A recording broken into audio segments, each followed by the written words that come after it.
Well, good afternoon, everybody. I wish I could tell you that it was a pleasure to be here today, but it absolutely isn't. It feels about as bad as it could possibly be. I was last here on this road in 1988, shortly after Chernobyl. There was a feeling at that time that had pretty much marked the end of the nuclear industry, and that we would begin to get back to something resembling sanity in terms of the alternatives to nuclear. Sadly, here we are, many years on, and this bloody industry has brought itself back into our lives in a way that I still find is unbelievable. Suppose I could say today I'm here on behalf of a little group of ex-directors of Friends of the Earth. So myself, someone called Tomba, Charles B. Chris, Tony Juniper, and on Monday we're going to be launching a big new report about the degree to which EDF is essentially corrupting the entire governance process around energy policy in this country. Hey. You need to be aware of that. Every single time you hear an ever so reasonable spokesperson from EDF, we need to know what the real truth is behind the way in which this company acts, both in France and elsewhere in the world, and the way in which it corrupts political systems. I have to say, I am deeply concerned that many of my closest colleagues in the environment movement have somehow decided that those poisonous words from companies like EDF are words to which they should be listening. I cannot believe it that today we have a large group of influential environmentalists who would have you believe, in the name of the environment, that nuclear is part of the country and many other countries. It seems unbelievable to me. Part of our advocacy today must be to take on those voices who have allowed themselves to be taken over, in my view, by the propaganda of the nuclear industry, and continue to use their influence, often in very pernicious ways, in all sorts of different places. So that's the first thing to be said. I just want to say three more things, really. Firstly, we don't need nuclear in the UK. Secondly, we can't afford it. And thirdly, maybe we should draw some comfort that it isn't absolutely guaranteed that these reactors are going to be built. So firstly, we don't need it. And you know why we don't need it. All of you know why we don't need it. We don't need it because we've got much better alternatives to hand in terms of renewables, efficiency, combined heat and power, new storage technologies, a whole array of different alternatives which are there already to take advantage of. I went on a trip to Germany recently to look at what Germany has done around renewables and efficiency and so on, and honestly it would make you cry. Because what they've done in Germany is so brilliant in terms of wind power, solar, combined heat and power, investments in energy efficiency, retrofitting their housing, their factories, their retail parks, taking the whole argument about renewables and energy efficiency extremely seriously. Why is it that we don't think Germany is a really good role model to follow? Why is it? Even as Germany has now agreed to close its existing nuclear reactors. So we don't need it.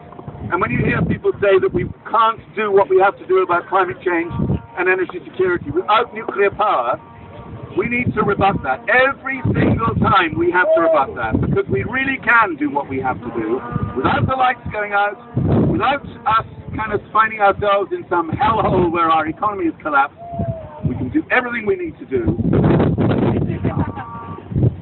Secondly, as I said, we can't afford it. We really do know this by now. I don't know how this industry has done it, but somehow they've allowed a lot of people to think that they're not paying anything for the last 40 years of nuclear power in this country. Actually, every year, through our taxes, we already pay a huge amount of money to clear up the legacy effects of the existing nuclear power program. And now, of course, we're being told we can have a new generation of nuclear power, and there will be no public subsidy involved whatsoever. I'm really sorry about this, but I have to tell some more friends in my life up until now, recently, that's the Lib Dems, that by lending their name to that notion that there will be no subsidy for nuclear, they are basically telling a lie of quite massive proportions.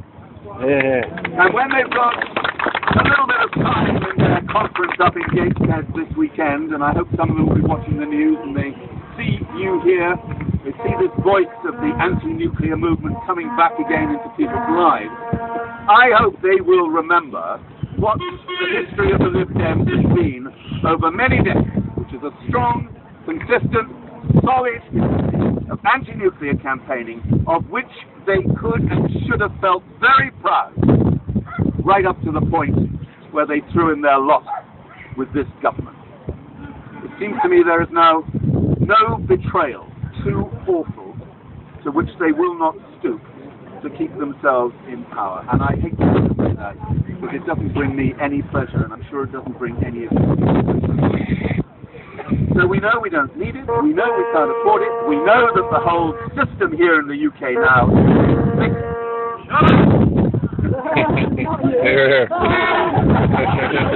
competition. Yeah, getting out there.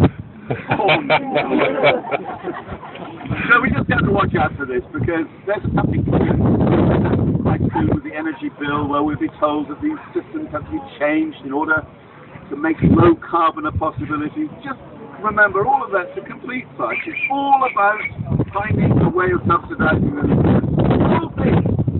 The whole thing is being fixed in order to do the nuclear. Extraordinary. Why? Because people from EDF are in the Department of Energy and Climate. Day by day, chatting up the politicians, chatting up the senior officials, making sure the system serves their interests above the interests of anyone else in this or any other system.